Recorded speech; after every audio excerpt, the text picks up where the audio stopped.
Okay. Hello, welcome. As folks are getting settled, I'll just take a couple seconds to introduce myself and get us started. My name is Alicia Castillo-Shrestha. I use she, her pronouns. I'm the Associate Director for Conference and Events for ASHE, and it's my pleasure to welcome you today. We are very excited to have this wonderful webinar that is being organized by our CIHE Council, and our amazing volunteer leaders will introduce themselves in a couple of minutes. Just wanted to let you know, if you're viewing the recording, you can turn on the closed captions on the video. If you're joining us live, you can click on the show captions in the bottom of your Zoom menu bar. And if you need any assistance during today's webinar, feel free to reach out to me via direct message or simply use the chat. We'll also have a Q&A feature enabled, so if you have questions during the session, feel free to put them there, and we'll do our best to get to all the questions before the end of the hour. So it's my pleasure to turn it over to Dr. Bodine, who is one of the co-chairs of this event. Thank you so much for all the work putting this together. We're excited for today's discussion. Thank you so much. Let me take just a moment to introduce myself. My name is Marianne Bodine Asharif. I use she, her, hers pronouns. I'm at the University of Alabama in Birmingham, and I'm an associate professor in higher ed. And my co-host today, Shinji. Hi, everyone. My name is Shinji Katsumoto. I'm an assistant professor of educational research and higher education at the University of Southern Mississippi. We're so excited to be with all of you today. I'm going to take just a moment to share my screen here. We are so excited to be able to share with you Dr. Pilar Mendoza's work on activist scholarship and borderland feminism, resisting coloniality, and liminal internationalization. She is our award-winning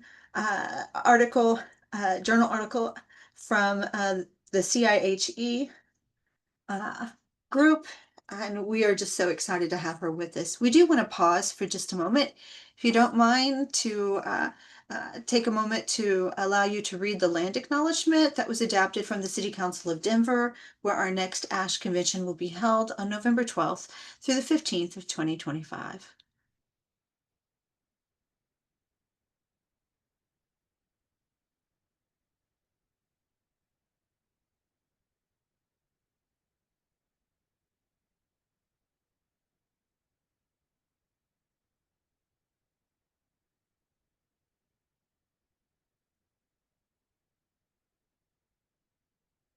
Thank you so much. Now let's introduce to you today our guest, Dr. Pilar Mendoza. Dr. Mendoza's scholarly activity has significantly impacted internationalization efforts and the development of higher education in Latin America. She was a 2019-2020 Fulbright U.S. Scholar to Columbia. She is the founder and director of the International Research Center for the Development of Education, which is partnered with the University in Columbia. And her research center was recognized in 2019 for being among the best practices in internationalization in the Americas by the College of the Americas of the Inter-American Organization for Higher Education, the biggest higher education organization on the continent. Dr. Mendoza has been a global invited speaker for international organizations and UNESCO. She is well published in some of the top journals in the field, not to mention the work that she has completed in an edited book chapters, monographs, and of course, the article that she will be presenting for us today titled Activist Scholarship and Borderland Feminism, Resisting Coloniality and Liminal Internationalization. Dr. Mendoza, welcome, and let me give you the screen for today.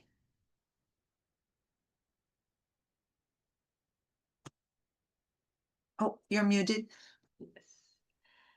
Thank you very much for that introduction. Oh, sorry about that. Here's the presentation, right? Yeah. Okay. It is an honor to be here, being recognized by my peers. I'm an ASHE member since 2003. So I don't think my ASHE is my academic home, and being recognized by the people that I admire and follow means a lot to me. So thank you very much for this opportunity and your interest in my work. I hope it inspires you in some ways. Here is the citation of the publication of the article. I'm more than happy to continue the conversation with you later on in any format, but please, let's continue the conversation. So before I start, I want to say that there's a I have a lot to say, but I want to keep it short and sweet so we can engage in a discussion. So I'm going to stay close to the script. So I apologize in advance for not being as organic as I would like the presentation. So many scholars, and especially scholars of color, are heavily involved in transformative work, and yet this work tends to be unrecognized and invisible, taxing faculty with this type of practice with even costly advances in their careers, while labeling their work as the least valued type of work in the academy, and that is service or outreach. In this article, I offer a framework to theorize transformative work, community-based work, without sacrificing our praxis using an internationalization initiative I have led for years. It is particularly useful for faculty and women faculty of Latin American origins, anyone who identifies themselves living in borderlands, although I would argue that all of us have a borderline somewhere if we dig in, and also anybody who is interested in transformative work. This article in itself shows how to harness legitimacy in the neoliberal Academy for Activist Research, offers an academic elaboration of activist work emanating from reflexivity. So I do believe that if we engage in deep reflexivity of this type of work, we have an opportunity to contribute academically. I present an example of activist research. I reintroduce coloniality shaded by postcolonial theory and colonialism as a framework. I complicate Latin American individuals' racialization and the slash in the Latina Chicana feminism that they tend to come together, but I don't believe that Latina feminism and Chicana feminism captures the diversity of women in the region. And I underscore liminal internationalization based on mutuality. So in this article, I have weaved 4 bodies of literature, starting with activist research. And I'm going to talk about the main points that I make in the article in these 4 areas. So activist research is a form of critical advocacy inquiry situated in the transformative paradigm.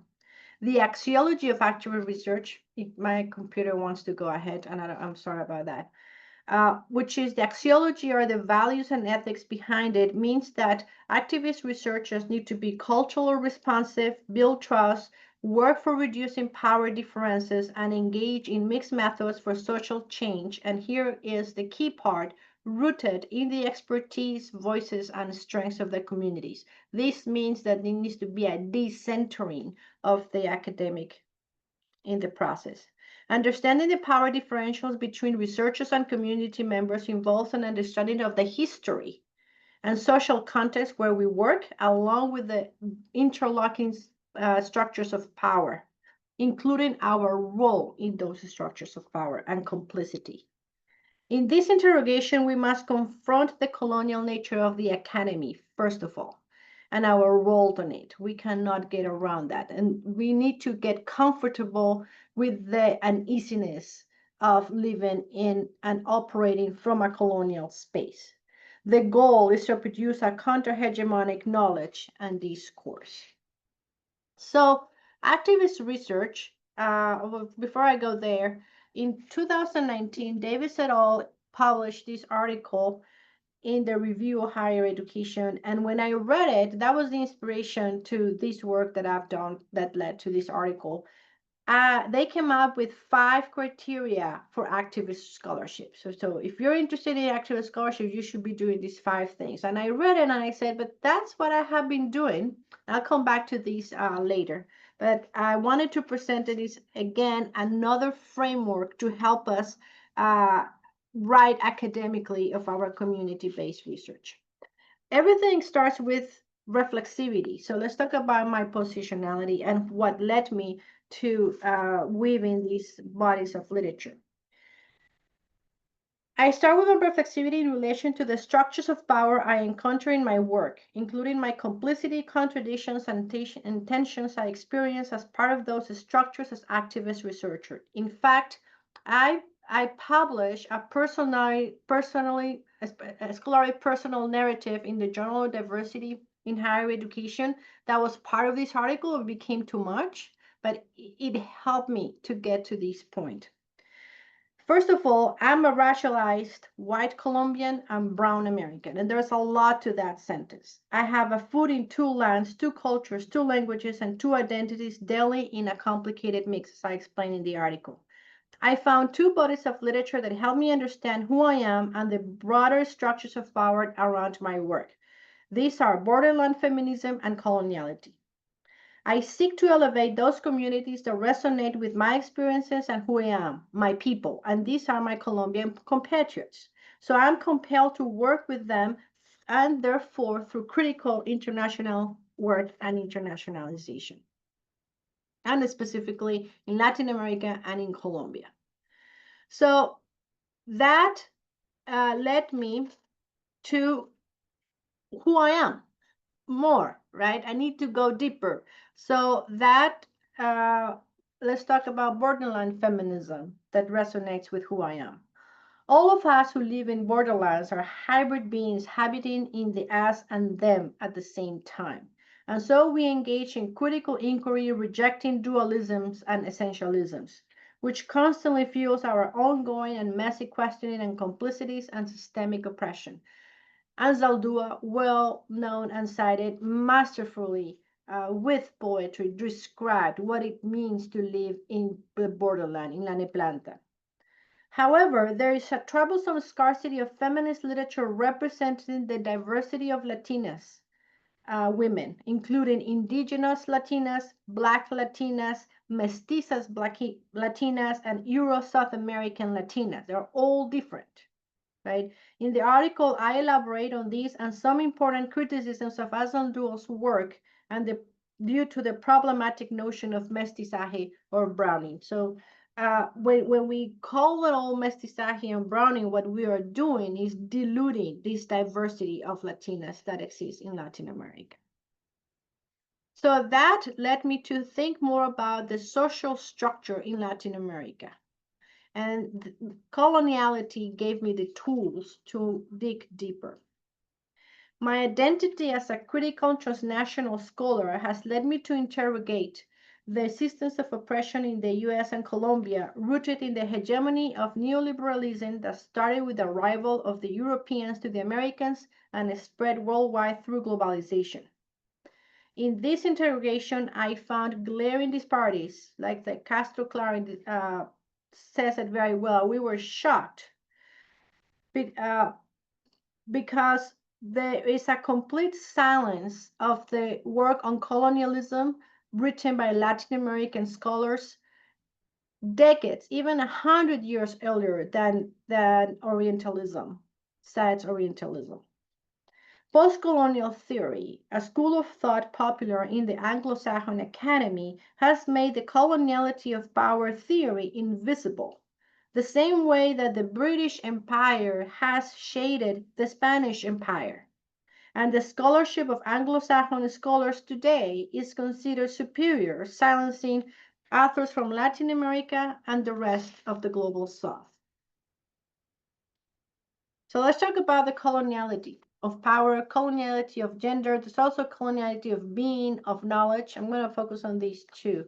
The original works on post-colonialism were centered around the British colonies and assumed that the colonial power started with the Enlightenment. However, coloniality actually resets the clock 200 years earlier with the invasion of the Spanish in the Americas, 200 years. So modernity did not start with enlightenment, but with the Spanish colonization.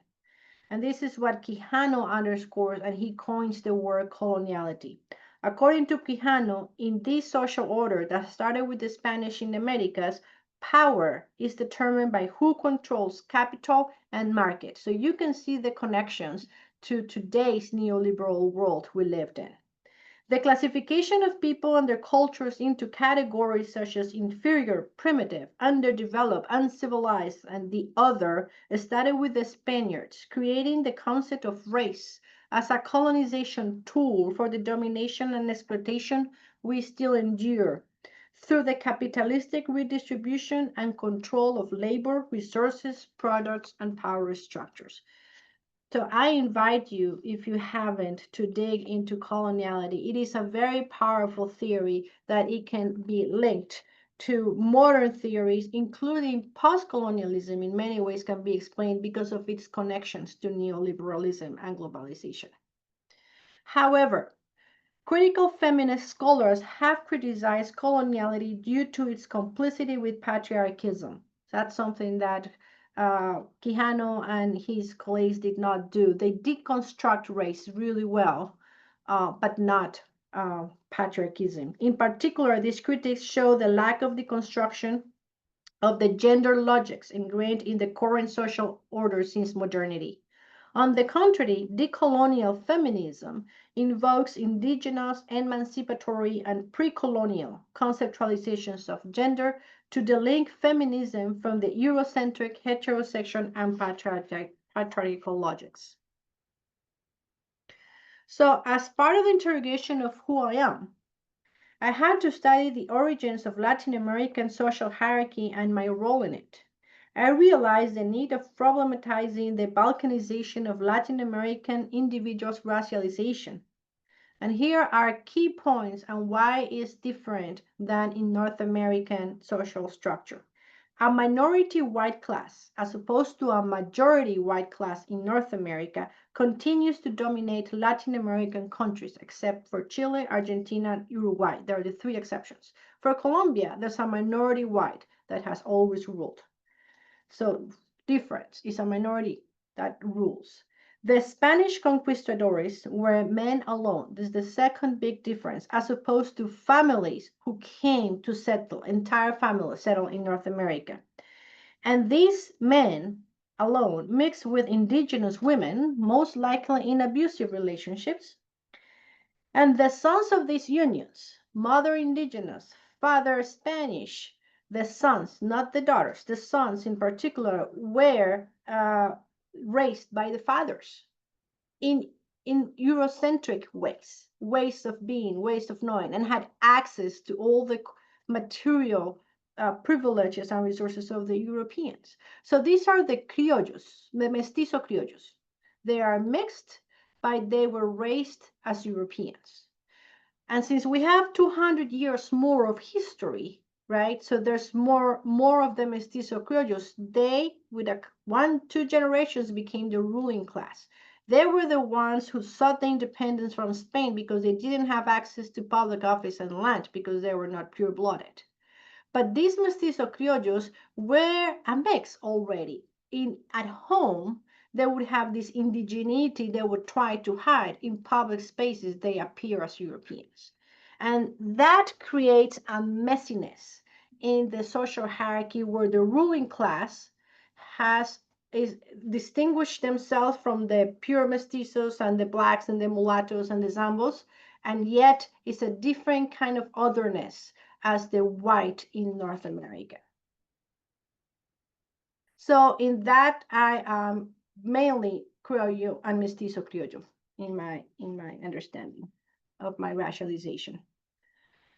So the coloniality calls for epistemic liberation of, or what Colombian intellectual Fals Borda, who worked with Freire very closely, calls intellectual decolonization, as a move towards the generation of knowledge by the subalterns at the age of Western thought. Being criollo, being borderland, being neplanta allows us to see the what is and the what is not is inside of us, and therefore creativity to see other possibilities. That is, decoloniality seeks, and coloniality seeks a pluriversal epistemology and reconstitutes the histories excluded and exploited by the current social order. Pluriversal is the goal. So this is different from colonization and decolonization. So coloniality is about intellectual liberation of epistemologies and ways of being, and colonization deals with, underscores the occupation and exploitation of indigenous land and wildlife. So wildlife. So that's not my quest. This is not who I am.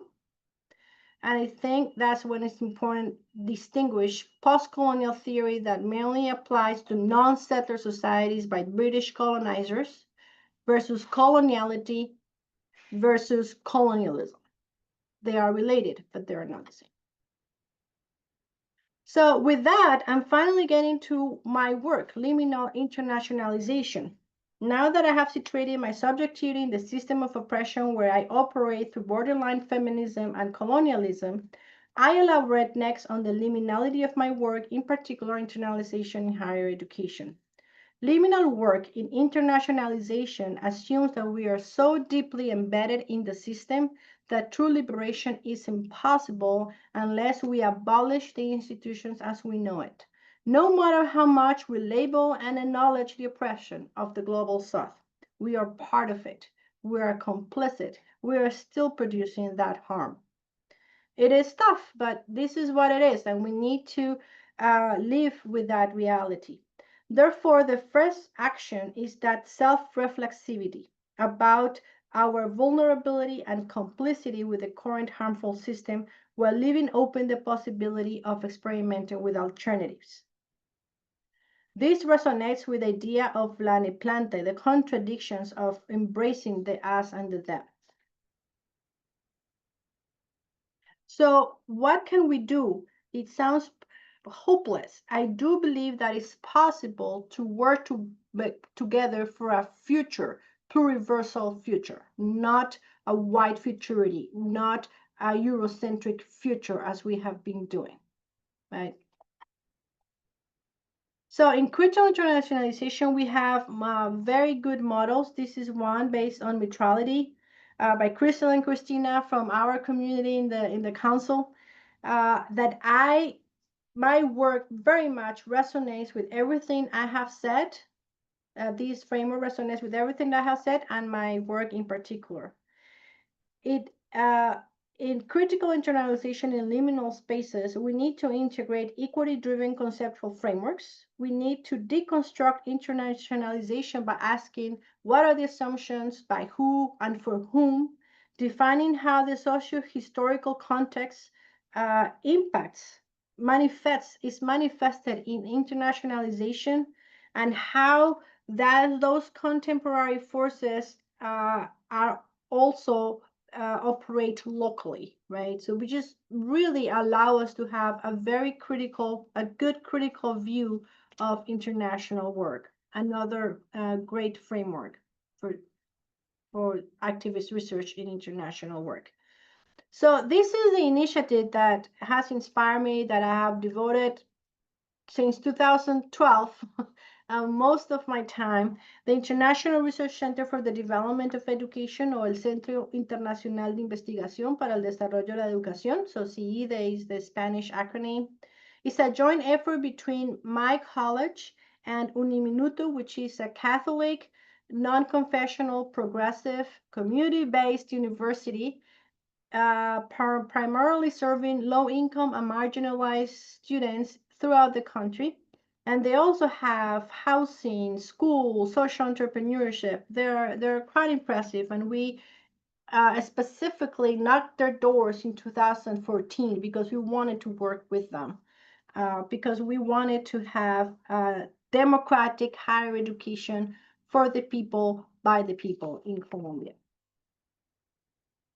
CIHE is an exemplar effort of a fruitful and sustained collaboration among North-South asymmetrical partners. So this is very important in critical internationalization, is to sustain the relationship, not parachute research. It's a project, and thank you, great time, we learn from each other, and we don't see each other again. There's a lot of ethical problems with that, in my opinion. So this is this sustained collaboration, learning from each other. It is an asymmetrical relationship because of the disparities in resources of both institutions and missions. Mine being a research-intensive university versus a community-based university in a different country.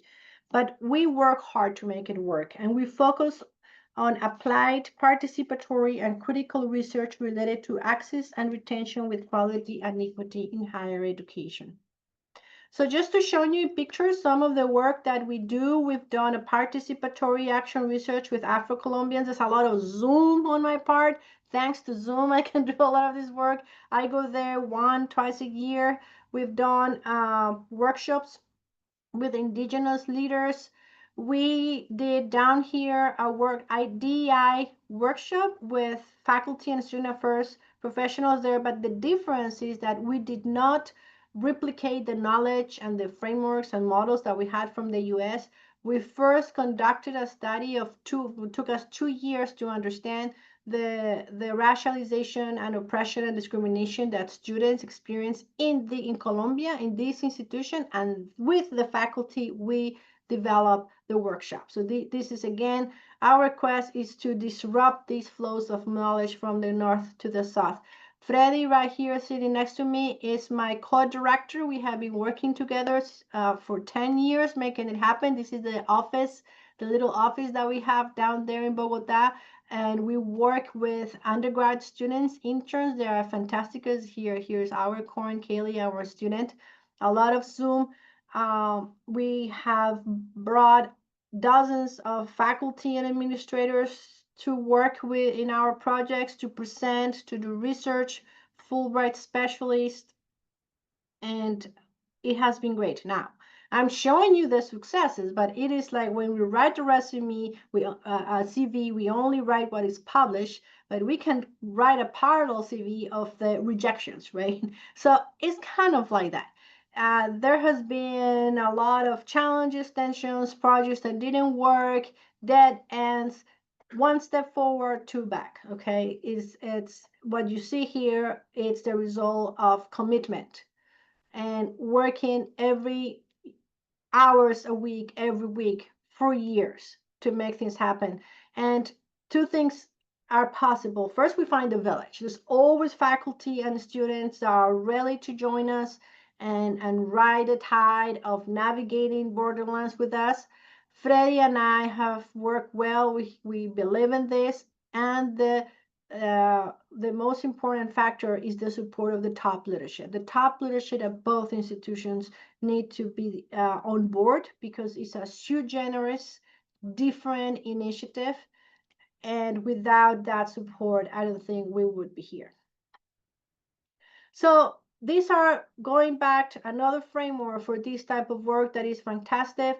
Active scholars must partner with communities. I'm partnering with them, and be explicit about our stand and work on reflexivity. Must engage in the work, right? It's not just writing the paper and theorize. It actually needs to be work that impacts people.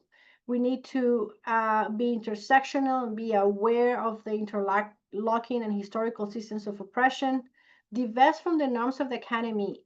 There are sacrifices being made. This is work that doesn't align with the neoliberal productivity that is expected of us as academics. So I have had to give up. I got promoted late and opportunities, but this is a choice, and this is what fulfills me. And my Freddie has also have given up opportunities because we are committed to this. So there is a process of divesting, and we dream big. At the beginning, it was we have big dreams. We don't really fulfill them as we envision them, but we have to start there to have a north and move in that direction. And it's important to dare to think out of the box and dream big. So it has been leading CIHE. I have built bridges in my frontera. It took 6 years to come up with the concept and funding, the resources and funding for it. We're now in year 7 of productive transformative work, and it has been very inspiring to find the support of many people, faculty, students, and administrators that had made it possible. Sí se puede. So last but not least, we are hiring a senior researcher in Bogota to work with CIHE in our projects. We have posted the announcement in the ASHE website. So this is a fantastic opportunity. If you want to live in Bogota, great city, please email me, let me know. And well, with that, I say thank you, and I hope you enjoy the presentation.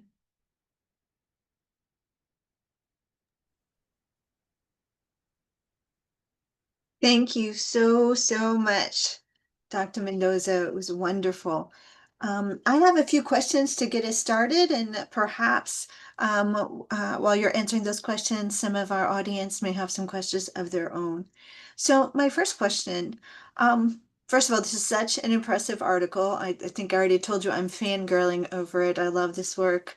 And the concept of a borderland as introduced by Anzola is an area that I'm quite interested in. So as I was reading your work, I began to think about what it's like to exist in a borderland reality or space, and wondered how you mitigated the fatigue of such a complex identity and space while also maintaining your activist scholarship. Because I would imagine that your work, which both examines and challenges structures of power and their impact on marginalized and minoritized communities, can also at times impact you. So, how do you set boundaries to navigate that? Oh, thank you. So I feel there's no boundary because this is who I am to start with. And I cannot escape. I cannot stop being who I am and retreat to another space. So it is hard to be racialized already and gendered. And I have been gender and racialized my entire life. So just to give you an idea, there's only 10 full professors Latina in my university. We are in the entire campus. We are only 10. And I am also a mother. So being a Latina full professor and a mother and being racialized and everything and gendered and mothered, if you want, after that, it's already hard. Uh, so if anything, it empowers me. It just gives me a voice.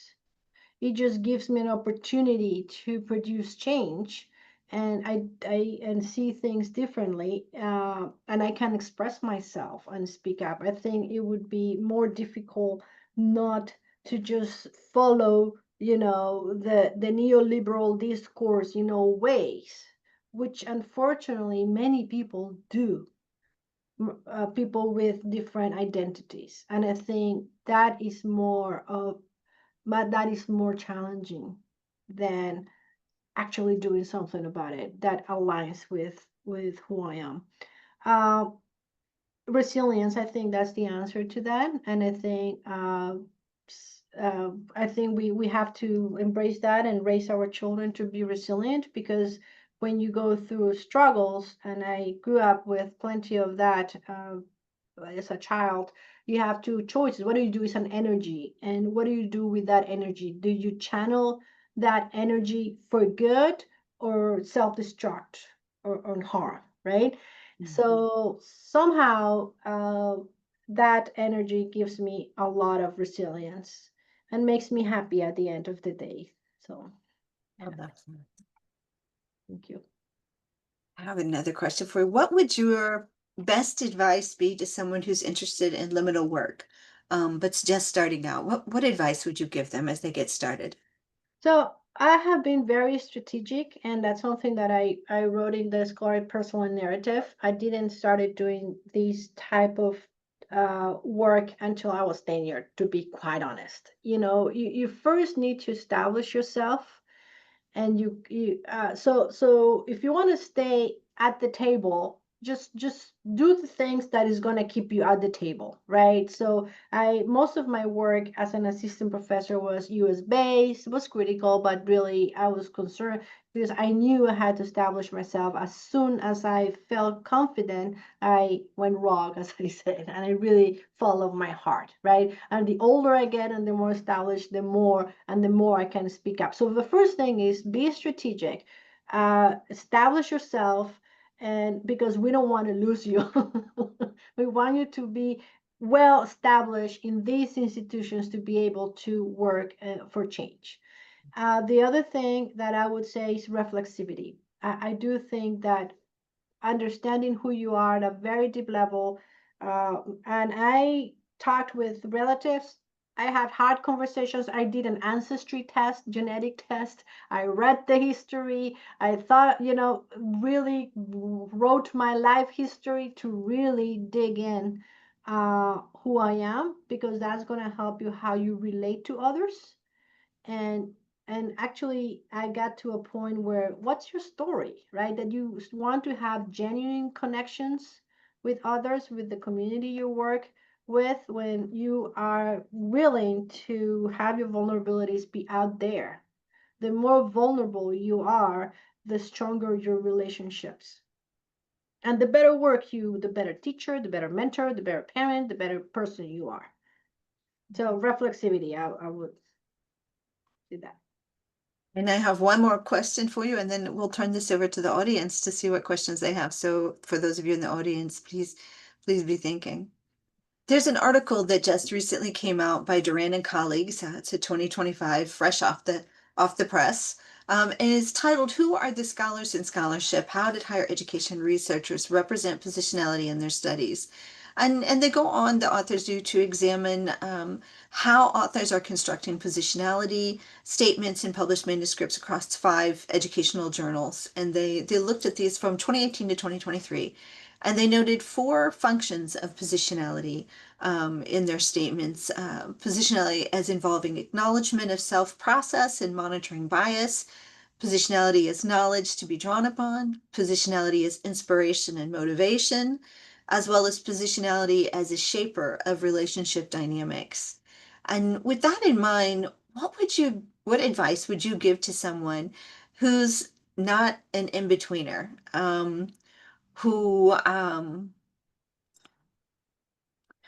hasn't had the experience of living kind of like in that third space, as Anzola refers to it sometimes, but who would like to participate in activist scholarship?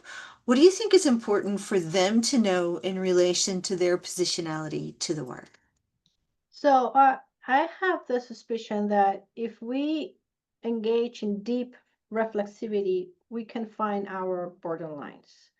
There's issues of class. There's issues of, are your parents really coming exactly from the same background? Or tell me more about, maybe one's cause rural, urban, different. I think there's always a borderland that we need to cross. So that reflexivity probably is going to uncover that.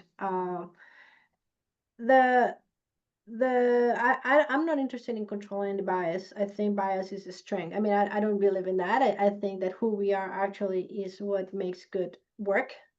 So the other 3, I can see all of them. My reflexivity has ended up in an academic journey that I have enjoyed.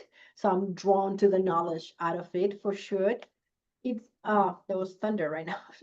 It motivates me and inspires me.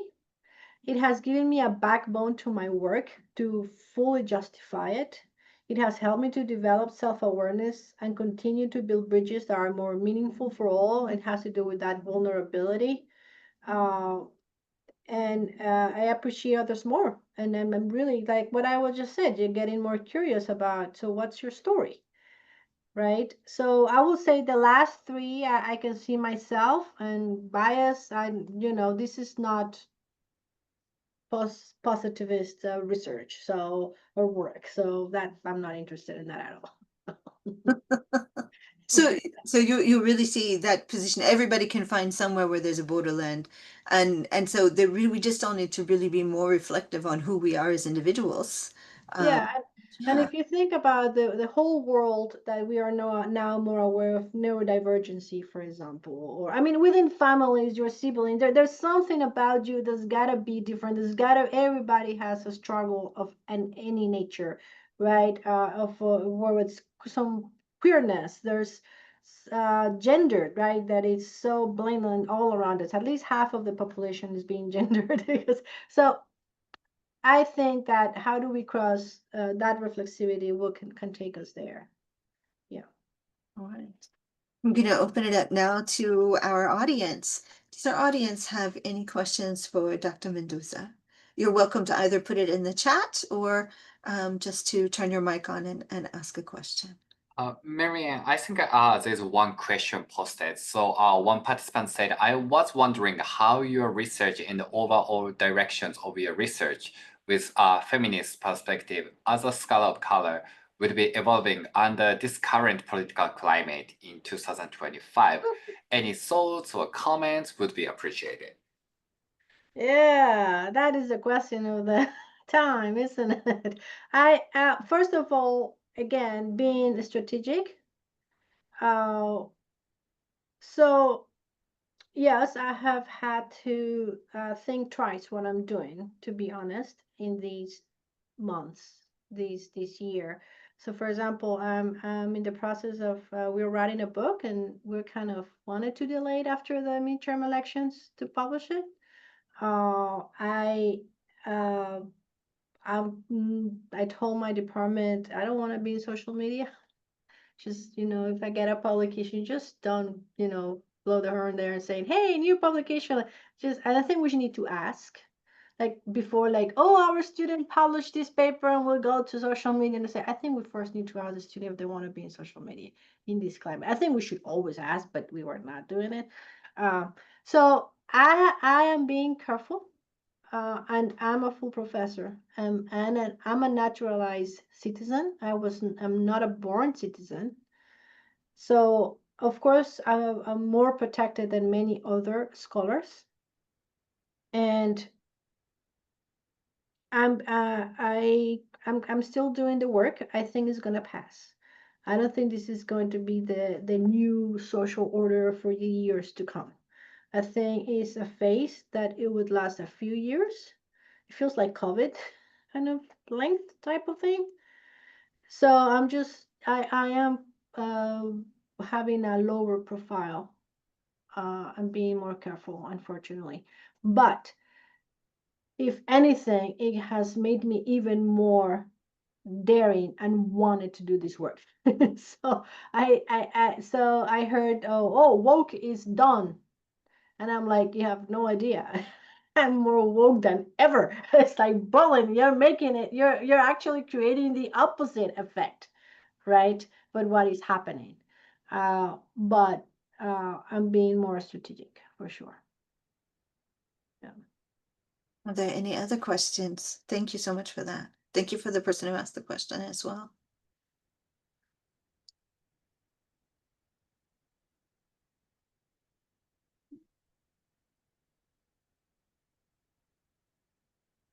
Shinji, do you have any questions?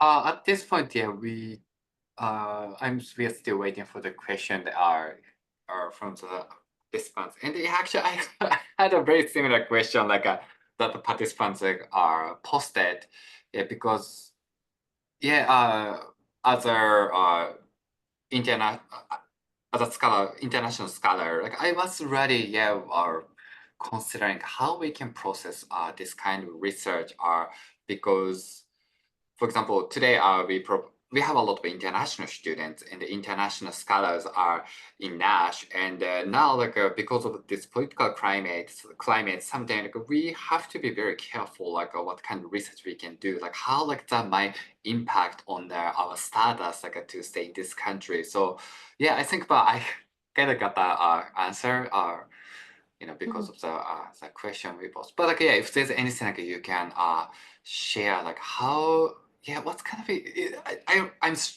keep thinking like how, and I don't have an answer yet, and probably no one has an answer yet. But I wonder, yeah, how we can explore this kind of critical issues are, but also like kind of balancing our safety, or if our status in like staying in these countries like still are not very stable. So yeah, if you have any like thought on it or comments, I really appreciate it. So I actually have questions for Ash, as an association. And I know there talks about creating compacts of universities, right, to protect ourselves. But I wonder, and I know there is has been like ARE takes positions, right, and position statements, and but even that seems to be dangerous, really, to even do that. And I don't know if there's anything. I'm just curious what the association, the leadership of ASHE, has thought in these terms of what we can do to protect our faculty, because everyone, the work we do, an international student. So that's something that comes to mind. What can we do? I do think that we need to be mindful, right? So if a faculty member doesn't feel safe, right? I mean, things like they say, do we want to advertise all titles of the presentations in a program and put it in the website? To be quite honest, I'm just wondering if faculty would prefer not to. Some faculty prefer not to do that. And these are the type of conversations that maybe we as an association need to have. Do we need to have the program published online? Okay. Yes, I shall sign on the position taking letters and statements. Yeah. So yes, I was wondering, I know, Alicia, I don't want to put you on the spot there, but uh, I think one thing as an association is to have a position statement and letters, and another one is to have the name of an individual attached to a paper on, I don't know, critical race theory. You see? Uh, so how do we protect the individuality?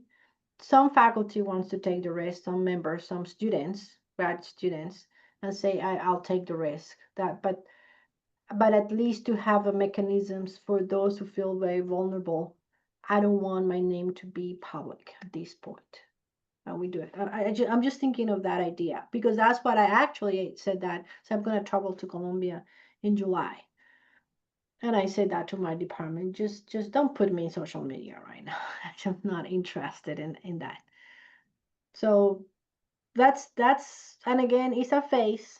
All right, it's a phase. I think we need to continue the work. It's a matter of just being strategic. I don't know, what thoughts do you have, Maria and Xinjing, about these? Also, you're leading the council right now, and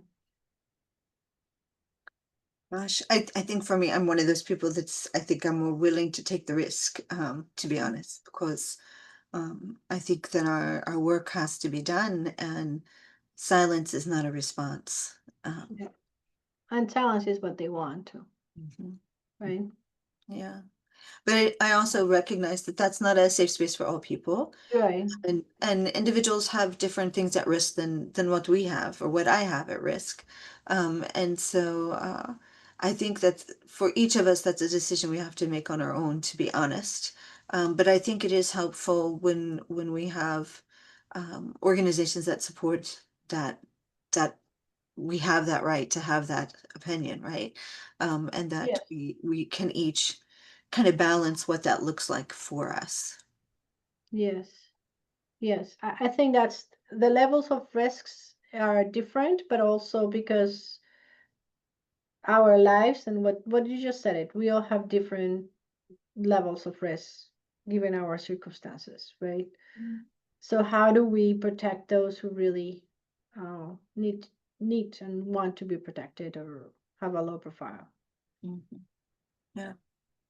What advice, this is came from the audience, what advice would you have for or words of wisdom for early scholars who study international higher education to be strategic as critical scholars? So when it comes to strategic, it also means in the other end, right? Not only for the US, but what is happening in that other country you're working on, right? And in that, being culturally sensitive means understanding what you can say and what not, and to what degree you can rock the boat, right? So I have worked with a country in particular that I know well because it's my country too. So I can navigate cultures. I understand both worlds. And that's what I've chosen to do. Not all of it. I do have other international work that is international. But if you're going to do international work in a location that you're not part of it, I think you definitely need to spend a great deal of time understanding the culture, understanding the history, and what is accepted and not, from the little things of how the social interactions happens, how the meetings go, how the agendas are built, how long are the lunches, how long are the coffee breaks, how do you communicate, to can we talk about these issues in this country, or are even legal implications if we even bring it up, right? So I think for the safest is to start with the country you're familiar from. So if you're an international scholar here in the US, well, I would say start with your country, quite honestly, just because it's going to help you navigate that. All those aspects are very important, or a culture that is similar to yours that you understand already deeply. But otherwise, I think it's difficult to do it, but also you might end up running in the difficult situations if you are not aware of the context. So that was my big advice, and reflexivity, but learning the cultural, socio-historical culture of the country involved. It's critical. All right. There are any other questions? I just wanted to point out that Alicia left a note. She said great points, Dr. Mendoza, but she said that she would encourage ASHE members to reach out to the ASHE office if there are places they are listed that they do not want to be, and that ASHE members can also choose to have their profile public or not when signing on to the website, Thank you. which I think is an amazing Thank you. That is fantastic. That's empowerment. yes. Thank you if Ash can do that. I can see some internationals, some people just really needed to not have their names out there in the internet right now. So that's fantastic. Thank you so much. And it's a choice. That's right. Absolutely. That's Yeah. right. It's incredible that we keep to ask this. The 50-year anniversary of Ash, that's never happened. We took it for granted, which That, put things in perspective, right? Because we know that this First Amendment is a privilege, and we know that, I don't know, half of the world doesn't have those privilege, and there's things you can actually cannot do and say, and we took it for granted here. Now we are in a situation where we need to rethink that. So that's fantastic. Thank you. all right. With that, I think we're going to say thank you for your time today, Dr. Mendoza. This was amazing. It was wonderful. Thank you very Uh, much. we're so proud of your work, and we can't wait to read more. We'll be looking forward to that. I want to take just a moment, if you will, to just remind our audience that we do have a few other events coming our way. So please don't miss out. If you enjoyed the session today, listening to Dr. Mendoza, as our 2024 award-winning article. We hope that you will tune in again on May 13th for the ASHE CIHE 2024 Best Book Award in Book Publication Strategies webinar. We have two amazing individuals who will be sharing the book that they just recently completed. You can sign up for that with the QR code that is on the screen. We'd also like to remind you all that the Council on International Higher Education has openings. We would encourage you to join our team. We have 3 positions available, the vice chair and then our 2 members at large. And again, you can use the QR code here if you're interested. And I think we have till May 1st to complete that. And with that, we will say thank you to all of you for coming today. I'm going to stop sharing. We appreciate your time. Thank you for giving us your time, Dr. Mendoza. Of course. And An honor and a pleasure. Thank you. absolutely. And we will close for today. Thank you all for attending. Thank you very much. Have a good day. Bye bye. Bye. Thank you.